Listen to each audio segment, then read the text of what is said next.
بسم الله الرحمن الرحيم Bismillahirrahmanirrahim. Assalamualaikum warahmatullahi wabarakatuh.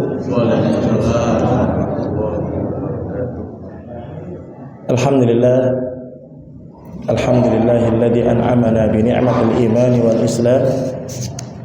Alhamdulillahilladzi an'amana bi ni'matil ukhuwati wal hidayah. Wassalatu wassalamu ala ibadihi alladzina istafa wa ala alihi wa ashabihi wa man ihtada bil huda ila qiyamis saah. Asyhadu an la ilaha illallah wahdahu la syarika lah wa asyhadu anna Muhammadan abduhu wa rasuluh. Fa ya ayyuhan nas usi nafsi wa iyyakum bi taqwallah. Faqad qala Allah ta'ala ya ayyuhalladzina amanu ittaqullaha haqqa tuqatih wa la tamutunna illa wa antum muslimun.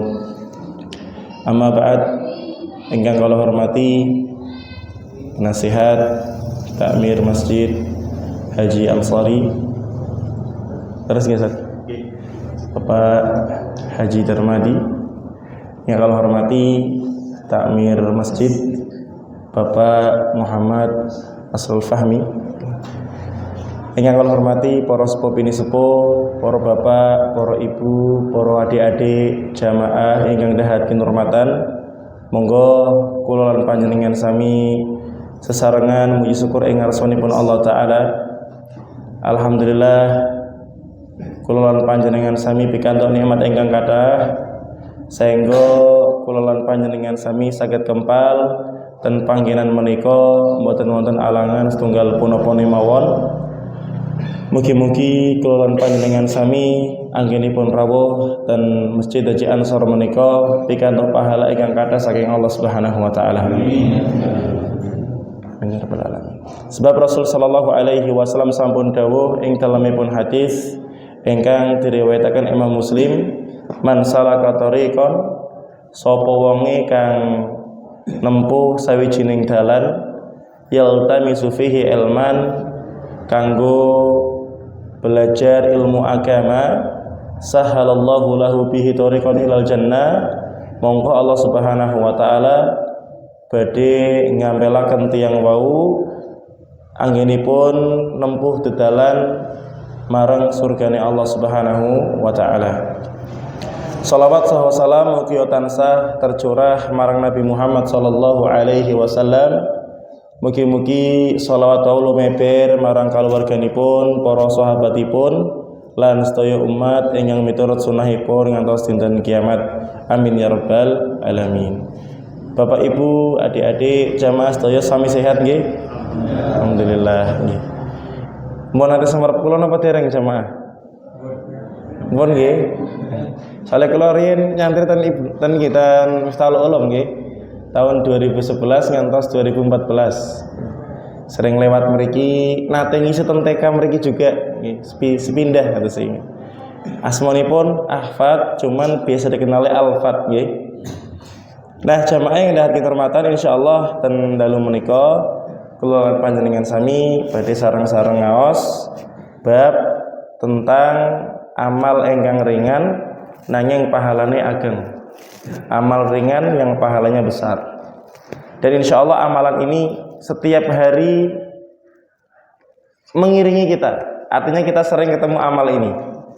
Yang pertama adalah berwudu.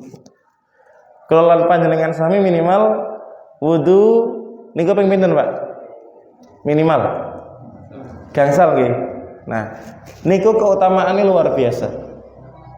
Rasul sallallahu alaihi wasallam sampun dawuh, man tawaddoa fa ahsanal wudu, sapa wonge kang wudu lan ngapiki wudune lan nyempurnake wudune, kharajat khotoyahu, mongko dosa-dosane bakal metu, bakal ilang, min jasadihi, saka awake, hatta takhruja min tahti azfarihi, sampai dosa-dosane mau iku mrotol saking saka kuku-kukune.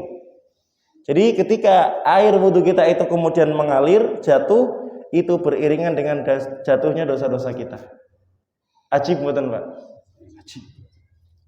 Hadis yang diriwayatkan oleh Imam Muslim. Bahkan Nabi Shallallahu Alaihi Wasallam pernah memisalkan, pernah mencontohkan, kalau sekiranya rumah kita, di depan rumah kita ini ada sungai yang bening, jernih, sejuk. Kemudian antara rumah kita dengan masjid itu harus melewati sungai itu, harus renang di sungai itu, harus mandi di sungai itu, dan setiap kita sholat 5 kali sehari harus mandi. Apakah masih ada dakinya, Pak?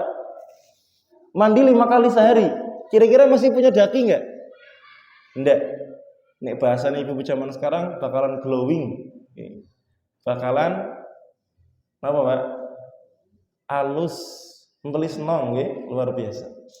Itu perumpamaan orang yang kemudian keluar untuk kemudian berwudu, mengerjakan salat 5 waktu, maka Allah bersihkan dirinya dari dosa-dosa yang ada pada orang tersebut. Inilah jamaah keutamaan yang luar biasa dari berwudu. Bahkan jamaah yang dirahmati Allah Subhanahu wa taala, wudu itu akan menjadikan anggota badan kita ini bercahaya kelak di hari kiamat. Jadi Rasul Shallallahu Alaihi Wasallam akan mengenali umatnya, akan mengenali orang Islam itu dari bekas wudunya. Insyaallah. Makanya kalau nanti semerep truk, Pak, biasanya kan truk niku kan wonten tulisan-tulisan, Pak. Kalau nanti moco tak foto. Ayumu saka wudu luweh ayu saka ayumu saka gincu. Wah, Masya Allah. Gincu niku napa, Pak? Lipstick. Ini Bu ya, mbak-mbak ini yang seneng skincare atau seneng pareman. Ternyata ada kecantikan yang dari dalam yang kita kenal dengan inner beautiful, itu akan muncul dari wudhu kita. Masya Allah. Ini luar biasa. Makanya jamaah yang dirahmati Allah Ta'ala, kita ini kalau tidur malam, setan akan meletakkan 3 ikatan. Diteleni gulune telong talian. Akan diikat dengan 3 ikatan. Nah, ikatan yang pertama akan lepas dengan doa.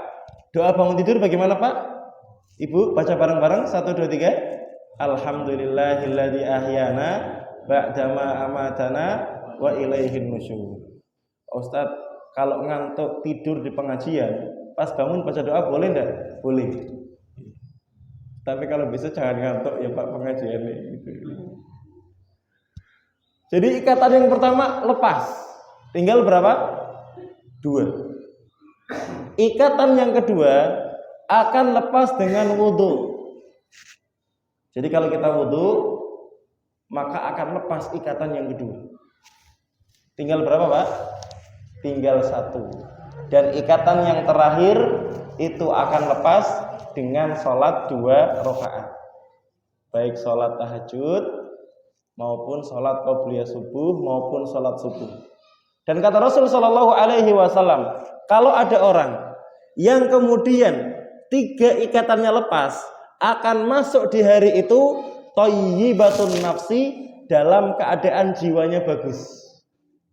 Didelokke nyenengke, semangat. Nek ana wong weruh ki Pak, seneng. Ibarat kata mohon maaf, ada bapak-bapak lihat anak laki-laki ini kayaknya kok cocok ngemantuku iki. Masya Allah gitu ya. Atau kalau ada seorang direktur, ada orang daftar kerja, delalah Pak, biidnillah, itu lihat itu seneng. Kayaknya kok iki kok pas. Didelokke nyenengke. Ya. Kalau bahasane Quran itu qurratu a'yun atau qurrata a'yun. Atau bahasa lainnya tasurrun nadirin, membahagiakan orang yang memandang.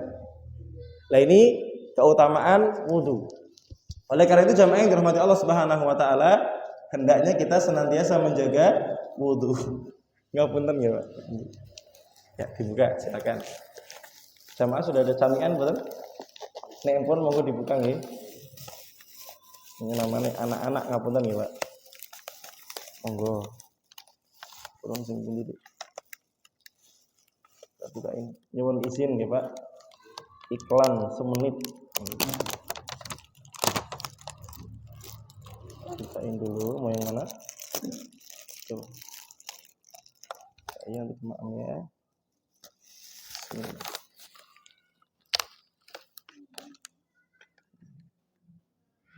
Dipegang.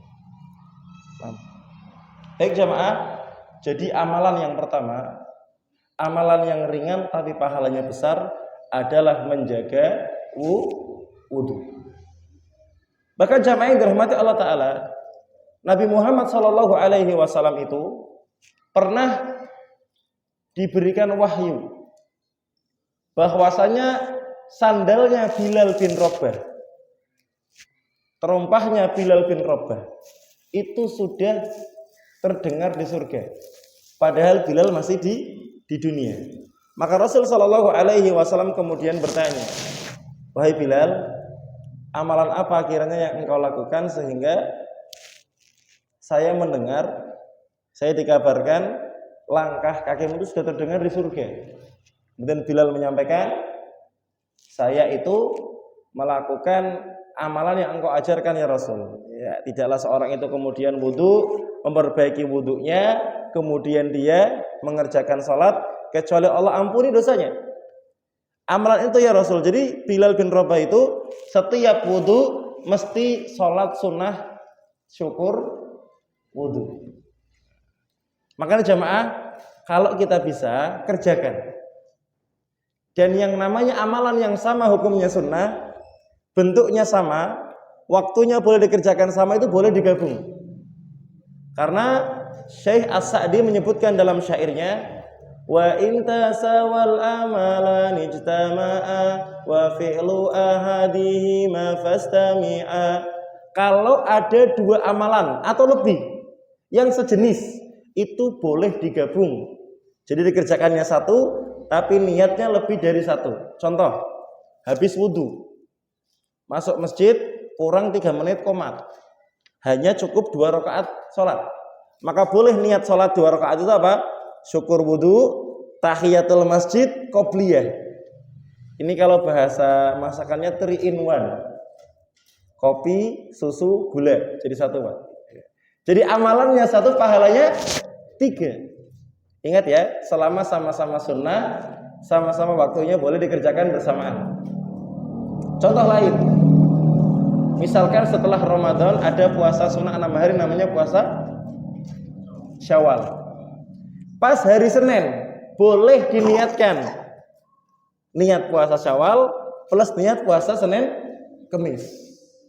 Lah kok pas bertepatan puasa Syawal di hari Senin pas pertengahan bulan, boleh diniatkan juga dengan puasa Yaumul Bid.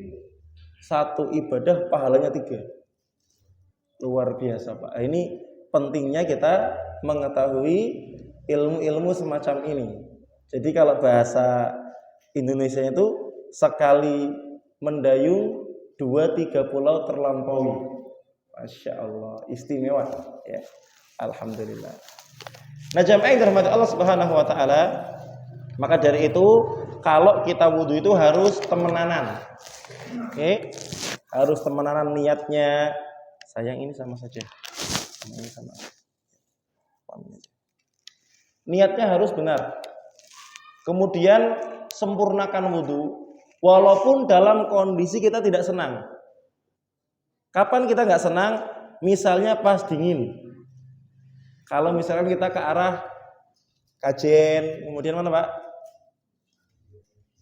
Dieng, Paninggaran, Kalibening itu kan airnya beda sama masjid kita ya Pak.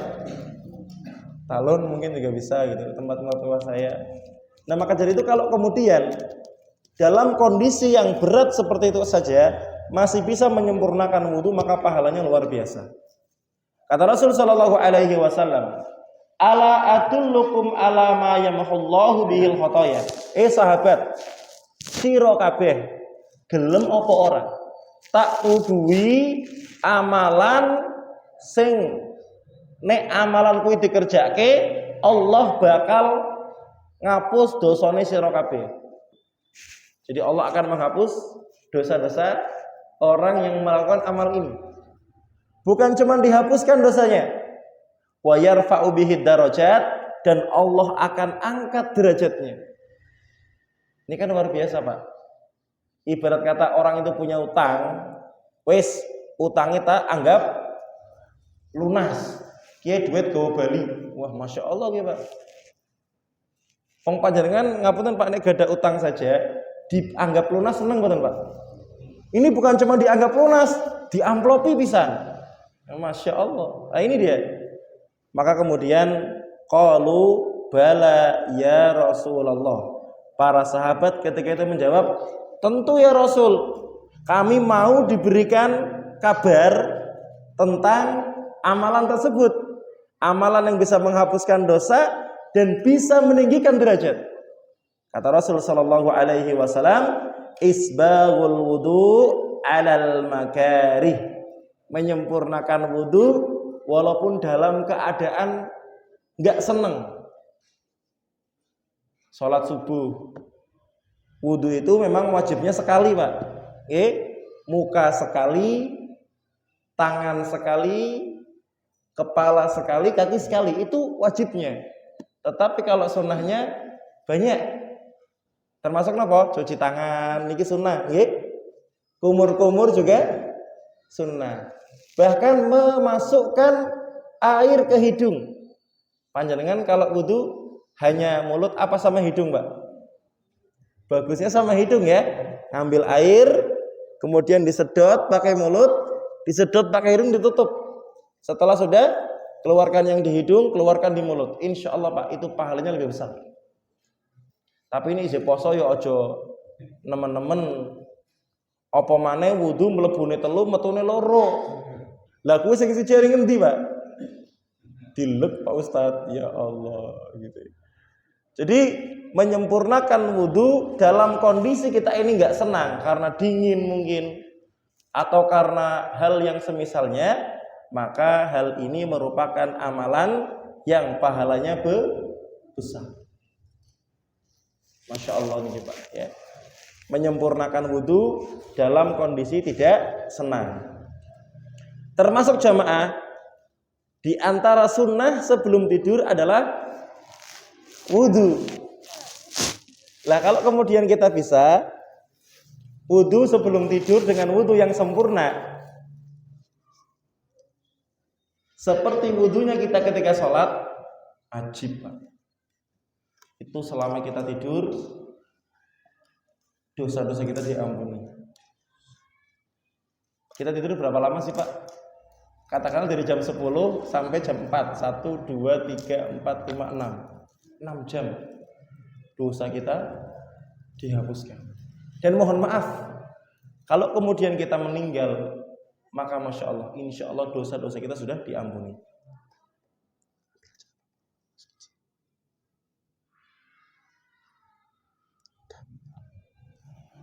Jamaah yang dirahmati Allah Subhanahu wa taala, kemudian amalan lain yang pahalanya besar juga adalah kasratul khuta ilal masajid, memperbanyak langkah ke masjid. Ngapunten niki nek jamaah Masjid Haji Ansor niku kebanyakan nek motor apa jalan kaki, Pak? Masya Allah. Itu setiap melangkah, satunya menghapuskan dosa, satunya meninggikan derajat. Tapi ya aja dikarang, Pak. Tekan kene tekan muter sik ngono. Muter areng ndi, Pak? Gang 10, gang 11, pergi Pak. Masjid Ansor dering muter. Jare Pak Ustadz nek lakane aduh pahalane tambah akeh. Tapi ya enggak gitu juga lah, Pak, gitu. Insyaallah gitu ya. Nah, kemudian wantidaru shalah ba'da shalah, menunggu antara waktu salat yang satu dengan salat yang lain. Kalau secara fisik adzan maghrib panjenengan ten masjid, mboten wangsul ngantos adzan isya, niku dicatat sedang mengerjakan salat. Dari maghrib sampai isya sedang mengerjakan salat. Ajib mboten, Pak? Ajib. Kemudian jamaah yang dirahmati Allah Ta'ala, kalau bisa kita sudah sholat isya, niat kita adalah untuk menunggu sholat subuh. Setelah sholat subuh, niat kita menunggu sholat, terus begitu bersambung. Maka Masya Allah Pak, Insya Allah kita itu dicatat mendapatkan pahala menunggu sholat. Bahkan saya juga pernah melihat di mobil tulisan juga, kerja itu hanya sampingan untuk menunggu waktu sholat yang satu menuju waktu sholat yang lainnya. Ini kan luar biasa Pak. Indah betul Pak. Kerja itu seolah apa Pak? Selingan untuk menunggu waktu sholat yang satu dengan waktu sholat yang lain. Masya Allah. Ini pahalanya luar biasa. Menunggu waktu sholat yang satu dengan menunggu waktu sholat yang lain. Dari hadis ini 3 amalan. Yang pertama adalah menyempurnakan wudhu. Yang kedua memperbanyak langkah menuju masjid. Yang ketiga menunggu waktu sholat yang satu ke waktu sholat yang lain. Insya Allah termasuk Pak, datang di awal waktu azan. Sholat sunnah nunggu sampai qomat itu termasuk dicatat sedang mengerjakan sholat. Makanya Rasulullah SAW pernah ditanya, ayul a'mali ahabbu ilallah. Ya Rasul, amal opo sing paling disenangi Gusti Allah, sing paling ditresnani Gusti Allah? Kata Rasul sallallahu alaihi wasallam, as-salatu ala waktiha. Salat tepat pada waktu. Jamaah, orang itu kalau tepat waktu berarti yang pertama dia menunggu-nunggu. Yang kedua hafal, faham waktu salatnya.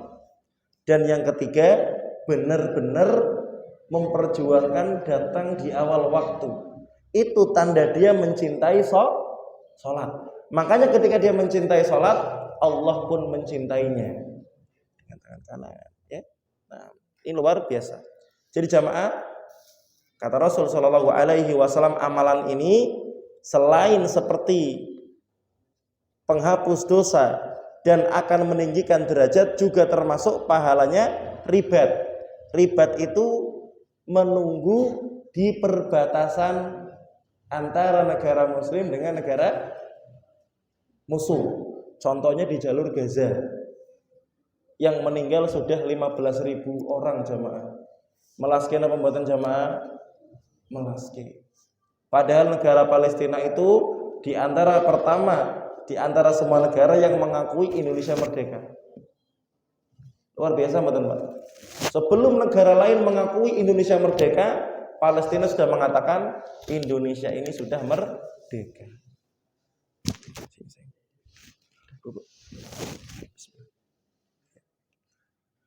Baik jamaah yang dirahmati Allah Ta'ala, jadi yang pertama adalah wudhu. Ini amalan yang ringan, pahalanya besar. Kalau bisa jamaah dijaga setiap batal wudhu lagi, ini luar biasa lagi. Masya Allah. Bahkan Imam Asy-Syafi'i itu pernah dikisahkan bertamu ke gurunya yang bernama Imam Malik. Imam Syafi'i datang itu sore. Kemudian bertamu setelah sholat isya, makan malam Pak. Makannya banyak banget. Sampai anaknya Imam Malik ini heran. Katanya ulama kok makannya banyak. Biasanya ulama itu kan makannya sedikit gitu. Kemudian setelah itu Imam Malik mempersilakan Imam Syafi'i untuk tinggal di salah satu kamar tamu.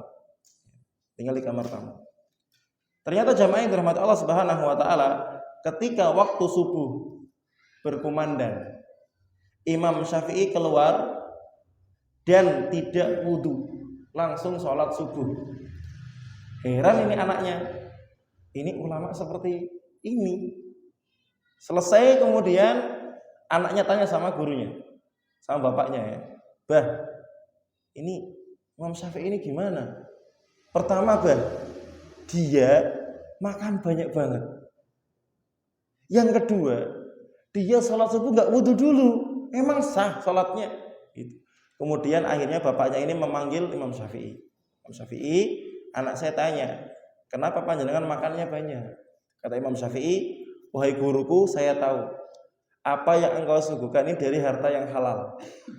Kalau saya makan pasti berkah. Dan memang saya makan banyak, saya niat malam ini tidak tidur untuk mempelajari buku-buku yang ada di sini. Masya Allah Pak, gitu ya. Saya niat makan banyak biar bisa semalaman itu tidak tidur untuk belajar di rumahnya Imam Malik. Karena Masya Allah beliau itu adalah seorang yang menulis kitab hadis yang pertama, namanya Muwatta. Namanya apa Pak? Kitab Muwatta. Makanya ketika kemudian saya makan banyak itu biar kuat semalam ini begadangan untuk belajar ilmu. Dan alhamdulillah dari apa yang saya lakukan berupa begadang, saya mendapatkan 200-an lebih faidah dari yang saya pelajari dari Al-Quran, dari As-Sunnah, dari kitab ini. Jadi mendapatkan 200 faidah Pak. Masya Allah. Tanya lagi, kata anak saya, kenapa kamu ketika keluar sholat subuh kok nggak wudhu? Apa kata kemudian Imam Syafi'i? Saya itu semalaman tidak batal Pak. Dan semalaman saya nggak tidur. Jadi saya tidak wajib wudhu karena masih punya wudhu. Ini kan Masya Allah ya.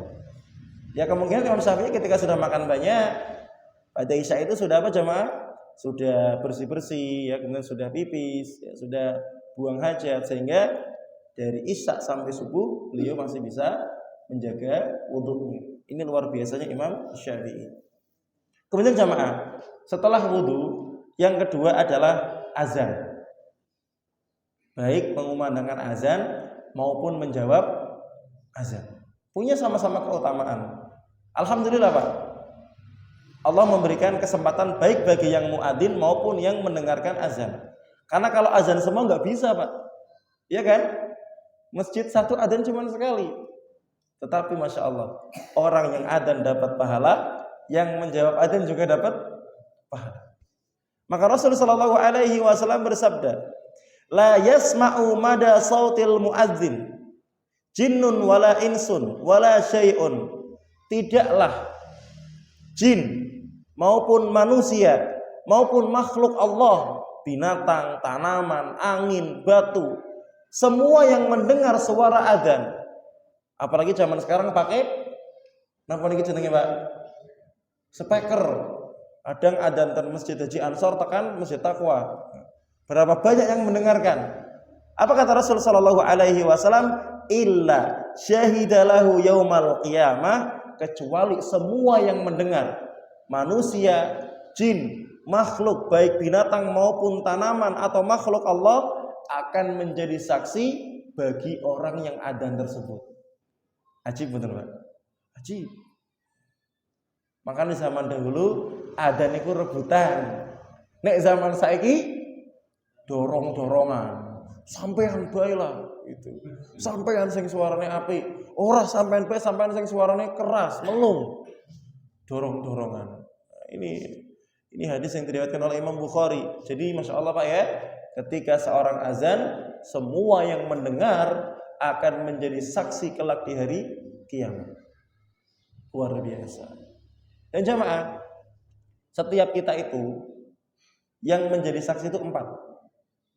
Yang pertama, tubuh kita sendiri.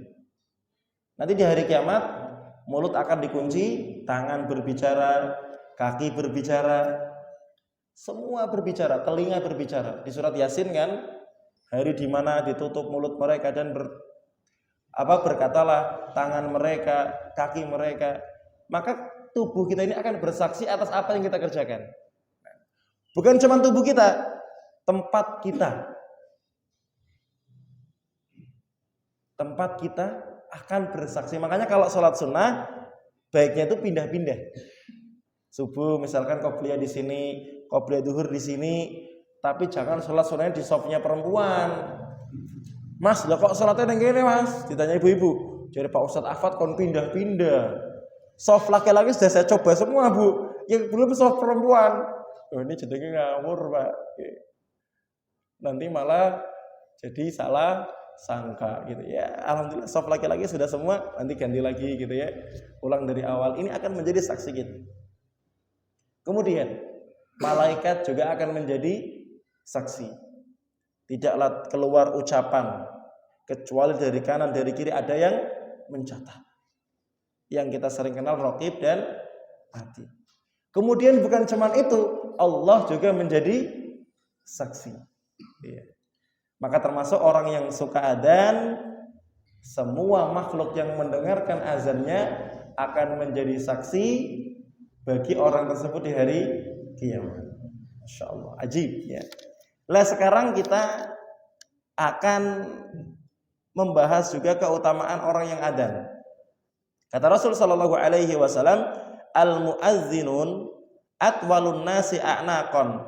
Muadzin itu nanti di hari kiamat lehernya paling panjang. Pak Ustaz, ya wagu Pak Ustaz. Orang kok lehernya panjang. Ya. Ini kan kalau ukuran kita Pak. Ukuran akhirat beda. Di dunia saja ada yang kalau lehernya panjang bagus, lehernya pendek nggak bagus. Contohnya apa?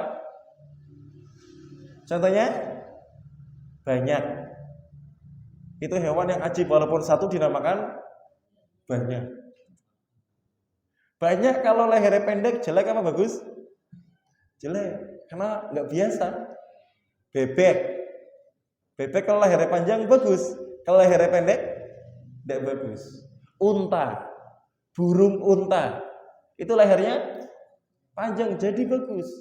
Jerapah lah nih Pak. Jerapah juga kalau lehernya pendek jadi tidak bagus, mirip zebra nanti gitu ya.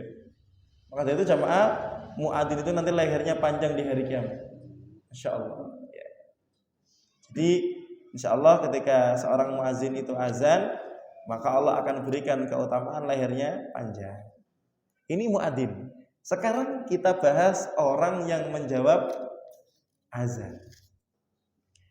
Redaksi menjawab azan ini banyak. Ada yang Allahumma rabb hadhihi da'watid tammah wassalatil qa'imah. Ada hadis yang lain juga, itu adalah doa asyhadu an la ilaha illallah wahdahu la syarikalah wa anna muhammadan abduhu wa rasuluh raditu billahi rabba wa bi muhammadin rasula wa bil islami dina ghufira lahu dzanbuhu. Jadi siapa yang setelah azan menjawab azan maka akan diampuni dosa-dosanya. Apalagi di Indonesia Pak, kesempatan kita menjawab azan itu sangat banyak. Katakanlah kita di kamar mandi, Masjid Haji Ansor azan kita belum bisa menjawab. Ketika keluar, misalnya Masjid Miftahul Ulum azan atau Mushola Muhammadiyah azan, ya. Maka kesempatan kita ini banyak menjawab azan. Luar biasa. Maka jamaah kalau memang kita ini punya jabatan, kita mungkin ketua apa, ketua rapat, ketika ada adzan kita stop dulu ya, kita jawab azan. Atau mungkin kita seorang guru, murid-murid istirahat dulu sebentar, kita break sebentar, kita dengarkan azan. Selain dia dapat pahala menjawab, dia dapat pahala semua murid yang menjawab. Masya Allah. Atau mungkin seorang ibu, seorang bapak, di rumah ada keluarga, Mas, kita diam dulu ya. Jawab azan. Pahalanya luar biasa. Diampuni dosanya. Jadi yang main dirahmat Allah Ta'ala, hadis yang diriwayatkan oleh Imam Muslim ini mengajarkan kepada kita agar kita berusaha untuk menjawab azan. Niki pengawasan jam berapa selesainya Pak? 1 jam. Maksimal 1 jam. Tadi mulai 7:30. Ya, berarti nanti selesai insyaallah. Kalau mau ada tanya jawab, kalau tidak ada selesai lebih cepat ya. Tadi Ustaz Amri sudah menyampaikan sih, biasanya nggak ada tanya jawab Ustaz gitu ya. Pak, bersyukur Pak ya sekarang sudah ada masjid dekat imamnya juga bagus ya Pak. Iya, anak SMA kelas 3 sudah seperti itu ya, alhamdulillah. Kayak sholat di Masjid Nabawi gitu ya, pakai irama ros gitu ya, masya Allah. Alhamdulillah tadi imamnya Ustaz Amri ya, karena saya disuruh imamin ternyata Ahmad pengen pipis ke belakang. Ya. Memang yang namanya takdir itu sudah ditulis sama Allah ya. Kalau memang Allah takdirkan malam ini salat Isya yang Imam Ustaz Amri, walaupun Ustaz Afan sudah maju ya tetap Ustaz Amri, caranya gimana? Walaupun sudah maju, delalah ning tengah dalan imame batal. Tiup gitu. Mundur diganti Ustaz Amri. Nah, maka jamaah berkaitan dengan azan, seorang juga harus memperbaiki adzannya. Ya, karena adzan yang bagus itu Pak menjadikan jamaah semangat. Gimana mboten? Semangat. Bahkan dulu bapak saya pernah cerita, zaman dulu bapak kecil itu ada orang yang adzannya bagus. Sampai-sampai Pak adzannya bagus, jamaah yang pengen jamaah itu sarungnya ketinggalan. Saking apike adzane gitu. Sapa sing adzan kae? Apik temen, tak mangkatlah. Barang tekan masjid, ya Allah sarungnya ketinggalan. Masya Allah gitu. Maka jamaah insyaallah orang yang azan ini akan mendapatkan kebaikan. Dan jamaah perlu kita perhatikan. Orang tua itu senang anaknya sukses. Orang tua itu senang anaknya berhasil. Tapi jamaah, ada yang lebih disenangi orang tua. Ketika dengar anaknya azan, ketika dengar anaknya ngimamin sholat, ketika dengar anaknya ngaji, ketika lihat anaknya rajin sholat jamaah. Maka dari itu membahagiakan orang tua itu nggak harus nunggu nantilah kalau saya kaya, nantilah kalau saya sarjana, nantilah kalau saya sudah punya harta. Tidak harus, karena membahagiakan orang tua itu waktunya panjang, dari kapanpun bisa. Ya, termasuk kesolehan kita. Ini adalah hal yang akan sangat membahagiakan orang tua kita. Baik jamaah yang dirahmati Allah Subhanahu wa taala, itu terkait beberapa hal tentang azan. Sekarang kita masuk hadis yang selanjutnya, keutamaan doa antara adzan dan iqamah. Jadi setelah adzan selesai, itu ada waktu antara adzan dan iqamah, biasanya berapa menit? 7 menit. Itu kalau doa makbul, diterima sama Allah Ta'ala, dikabulkan sama Allah Ta'ala. Lebih-lebih doanya di masjid, itu lebih makbul. Doa yang mustajab. Rasul sallallahu alaihi wasallam bersabda, la yuraddu du'a'u bainal adani wal iqamah. Enggak akan ditolak doa yang dipanjatkan antara adzan dan iqamah. Maka jamaah, kalau sebagian orang itu meyakini waktu mustajab itu ya hanya waktu tahajud gitu ya, atau waktu hujan turun. Nah kalau tahajud itu kan nggak semua orang bisa Pak, kadang berat. Kalau hujan nggak setiap hari hujan. Ambo Kembang kapan terakhir hujan? Kemarin malam hujan nggak? Nah itu pun kadang nggak lama ya Pak, mungkin 10 menit, 20 menit gitu. Lah kalau antara adzan dan iqamah sehari semalam berapa kali? 5 kali. Maka jamaah setelah sholat qobliyah angkat tangan doa. Ibu yang di rumah juga mungkin barangkali nggak bisa jamaah, angkat tangan doa. Doa buat anak-anak, doa buat orang tua, doa buat akhirat, doa buat keselamatan. Zaman sekarang juga doakan Palestina, nggih. Semoga Allah memberikan kekuatan dan kemenangan bagi mereka. Karena kalau secara perjanjian besok itu genjatan senjata selesai. Karena hanya 4 hari perang itu istirahat.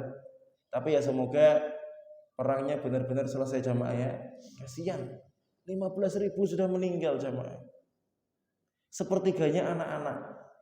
Coba bayangkan anak-anak kita seumur segini meninggal, gelo mboten Pak? Gelo Pak. Maka doakan ya, semoga Palestina ini diberikan keamanan dan keselamatan. Doakan juga Indonesia. Doakan pemimpin kita. Allahumma ij'al hadha baladan Indonesia baldan amina warzuq ahlahu minas samarati man amana minhum billahi wal yaumil akhir. Semoga Indonesia aman, semoga Indonesia rakyatnya punya rizki. Baldatun thayyibatun wa rabbun ghafur. Doakan ya. Pemimpinnya juga didoakan yang baik. Satu ketika ada seorang ulama besar berkata, sekiranya dalam hidup ini sekali saja saya punya kesempatan doa dikabulkan, saya akan mendoakan pemimpin. Karena kalau pemimpin itu didoakan kebaikan, dikabulkan oleh Allah Ta'ala, yang merasakan kebaikan siapa Pak? Semua warganya, semua rakyatnya. Tapi kalau cuma doa, ya Allah semoga bojone ayu, ya sing menangis sampean tok, gitu kan? Tapi kalau doa ya Allah pemimpinnya baik, yang merasakan siapa? Seluruh warganya, seluruh rakyatnya, seluruh masyarakatnya. Maka doakan, Allahumma aslih wulata umurina. Allahumma ya Allah aslih, solehkanlah, baikkanlah wulata umurina, orang-orang yang memegang urusan kami. Maksudnya siapa? Pemerintah. Termasuk nanti presiden, gubernur, ya DPR-nya juga. Kemudian siapa lagi? Bupati, camat, lurah, RT, RW, semua kena. Kalau semuanya baik, negara aman betul Pak? Aman. Kebijakan-kebijakannya menyenangkan rakyat, memudahkan rakyat, ya, tidak sebaliknya seperti itu. Maka jamaah yang dirahmati Allah Ta'ala, antara adzan dan iqamah gunakanlah untuk berdoa. Ini hadis yang diriwayatkan oleh Abu Dawud dan Imam Tirmidzi, merupakan hadis yang sahih.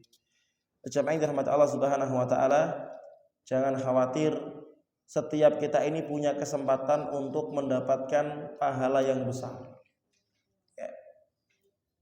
Tidak semua orang bisa sedekah, betul Pak? Dengan uang, tapi sedekah kan umum. Dengan senyuman sedekah betul? Sedekah. Yang penting di depan wajah saudaranya, jangan senyum sendirian di pojokan. Anget apa nggih bathuke. Kata Rasul apa? Tabassumuka fi wajhi akhika laka sadaqah atau kama qala. Kamu tersenyum di hadapan saudaramu itu jadi apa Pak? Sedekah. Apalagi senyum sama bapaknya, senyum sama ibunya, senyum sama istrinya. Istrinya sendiri bukan istrinya tetangga. Boleh kalau gitu ya, gitu. Sewajarnya kalau gitu ya. Pahalanya besar coba. Senyum apa beratnya sih Pak? Cuma narik bibir ke kanan sesenti, kiri sesenti, ting, masya Allah, pahala itu. Kemudian panjenengan keluar di jalan kok ada beling, ada paku, panjenengan singkirkan, pahala betul? Banyak sekali. Termasuk memasukkan kebahagiaan di hati saudara kita. Idkhalus surur fi qalbil mu'min ibadatun. Memasukkan kebahagiaan di hati seorang itu ibadah. Panjenengan dewet pelem, panen, tonggone dikirimi godhonge, ya Allah. Dikirimi manggane, seneng mboten, Pak? Seneng banget. Bahkan orang Jawa punya istilah pager mangkok luwe kuat timbang pager tembok. Jadi kalau kita itu walaupun rumahnya nggak punya pagar, Pak, kita sering ngasih mangkok, mungkin isinya pindang tetel, mungkin isinya bubur kacang ijo, kolok gedang, kolok puung, kolang kaling. Itu kalau panjenengan pergi keluar kota ada ayam, tonggone hus digusah. Ojo ngasih ayamnya nemblek neng tonggone. Jangankan kok kemudian maling, ayam aja digusah, apalagi maling. Digusah mesti gitu ya. Tapi jamaah, kalau punya rumah pagernya tinggi tapi sama tetangga nggak pernah serawung gitu ya, ada ayam nemblek ngono, ada maling, Pak mau pinjam linggis Pak, mungkin seperti itu gitu ya. Kenapa orangnya ngeselin gitu loh. Jadi memasukkan kebahagiaan di hati orang yang beriman itu jadi pahala. Jadi sedekah. Maka jamaah yang dirahmati Allah Ta'ala, banyak amalan-amalan ringan yang berpahala besar yang tersebar di sekeliling kita. Semoga Allah Subhanahu wa taala mudahkan kita mengerjakan amalan-amalan tersebut. Karena yang namanya ibadah itu enggak cuma salat, enggak cuma zakat, enggak cuma puasa, enggak cuma haji, umroh, tidak. Semua yang Allah ridhoi, semua yang Allah cintai itu ibadah. Karena para ulama menafsirkan arti ibadah ismun jami'un, segala sesuatu.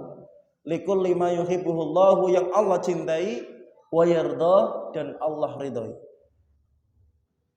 Maka itu jadi pahala. Ya, luar biasa. Mungkin ini jamaah yang bisa disampaikan. Intinya amalan ringan yang berpahala besar banyak kita dapati di sekeliling kita. Maka lakukan kebaikan, tebarkan kebaikan, cerahkan semesta, gitu ya. Hadirnya kita ini harus memberikan kebahagiaan bagi orang-orang sekitar kita. Karena orang yang paling baik adalah orang yang kehadirannya itu diharapkan, kepergiannya dirindukan. Punya tetangga baik, mau kemana Bu? Mau kemana Pak? Mau keluar kota. Aduh suwe-suwe Pak. Nek wis pragat cepet bali Pak. Itu berarti orang yang dirindukan.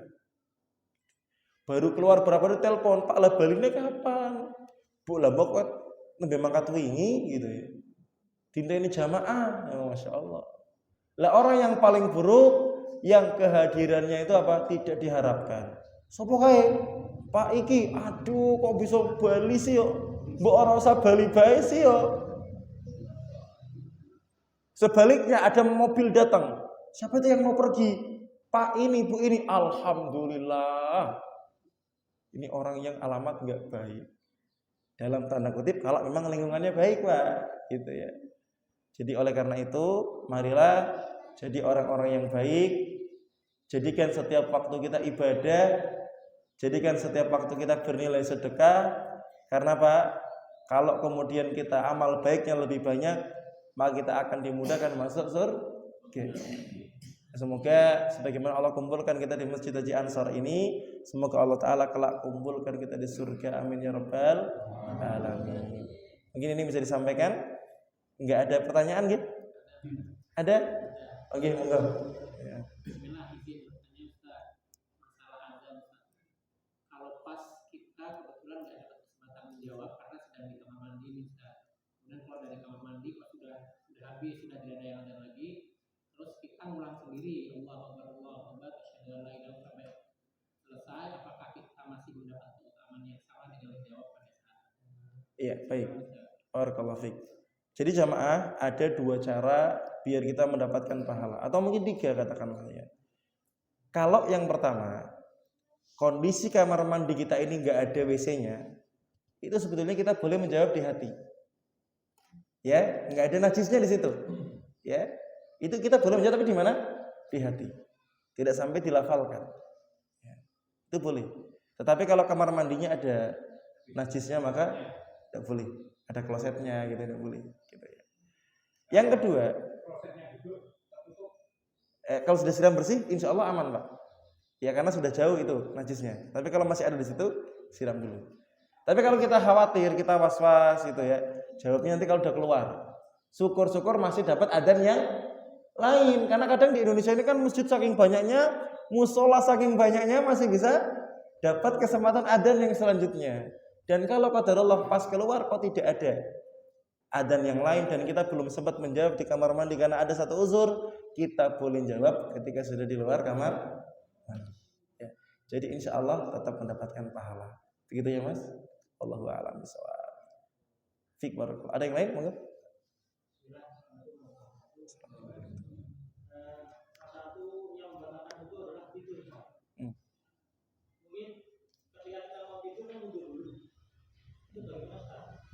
Apakah kita harus menjaga tidurnya biar kita menjaga wudhunya atau bagaimana? Ya. Baik jamaah yang dirahmati Allah Ta'ala, secara fikih memang sebagian ulama menguatkan bahwasanya salah satu di antara pembatal wudhu adalah tidur. Karena mohon maaf kalau tidur Yang atas nutup, yang bawah buka. Maksudnya pripun, Pak? Nek kentut mboten krasa. Pinyut mboten krasa. Makanya sebagian ulama kalau tidur sampai nyenyak itu sudah batal wudunya. Ngapunten nek Jumatan sing hati-hati, Pak. Wong kadang Jumatan iku Jumatan kok ngorok gitu. Ada gitu. Jadi yang lebih aneh setelah koma tidak wudu lagi, kan eman-eman. Nah, dalam kasus orang yang kemudian sebelum tidur itu wudu, kemudian bagaimana? Karena ini bukan untuk sholat, ya. Maka insya Allah ketika dia sudah tidur dan wudunya batal, secara fikih wudunya batal, tapi secara pahala argonya masih muter. Nah, ini masya Allah, ya. Sama lah Pak, kayak orang yang meninggal. Kalau dia punya amalan-amalan yang pahalanya terus mengalir. Misalkan pernah bangun masjid, atau pernah sedekah untuk masjid, pernah bangun pesantren, atau pernah wakaf Quran, dia sudah meninggal. Secara ini dia tidak dapat pahala, tetapi ketika kemudian amalnya masih jalan, dia masih mendapatkan pahala. Jadi begitu nggih, Bapak barakallahu fik ya. Jadi tetap mendapatkan pahala. Lah Ustaz, kalau sudah wudu belum tidur batal Pak Ustaz. Wudu lagi malas, gimana Pak Ustaz? Ya kalau bisa wudu lagi. Kalau nggak bisa sediakan semprotan kecil Pak, spray ya. Nanti wudunya cukup pakai itu aja di kamar boleh. Jadi nanti istrinya suruh nyemprot. Ayo Mi, semprot Mi. Ayo Bu, semprot Bu. Semprot mukanya saja, kemudian semprot tangan, kemudian kepala, kaki. Sah mboten? Sah. Makanya kalau nanti Bapak umroh atau haji di Madinah itu luas, khawatir mungkin wudunya susah, maka setelah wudu pakai kaos kaki yang panjang ya. Nanti kalau kemudian sudah masuk Masjid Nabawi kok batal, cukup wudunya yang wajib-wajib saja nggih. Semprot buat muka, semprot buat tangan, semprot buat kepala sama telinga. Nanti pas kaki yang dilap cuma atasnya saja. Seret itu sah. Dalam bab fikih namanya al-mashu alal khuffaini, mengelap dua kaos kaki ya. Jadi ini bisa jadi alternatif. Wallahu a'lam bishawab. Ada yang lain? Alhamdulillah sudah tidak ada. Enggak ada doa Ustaz ya, langsung ditutup ya. Oke. Maka tadi yang saya aturaken mbok pilih wonten sing manfaat saking Allah Subhanahu wa taala, monggo sareng-sareng kula lan panjenengan sami ikuti. Mbok pilih wonten kalapatan saking kula nyuwun pangapunten ingkang kathah. Dahar kupati siram santen mbok katelepat nyuwun pangapunten nggih. Diparingi pangapunten napa mboten jamaah? Ya syukur-syukur wangsul diputoni kupat nggih. Masyaallah. Dari Idul Adha Idul Fitri Pak Ustaz. Nggih.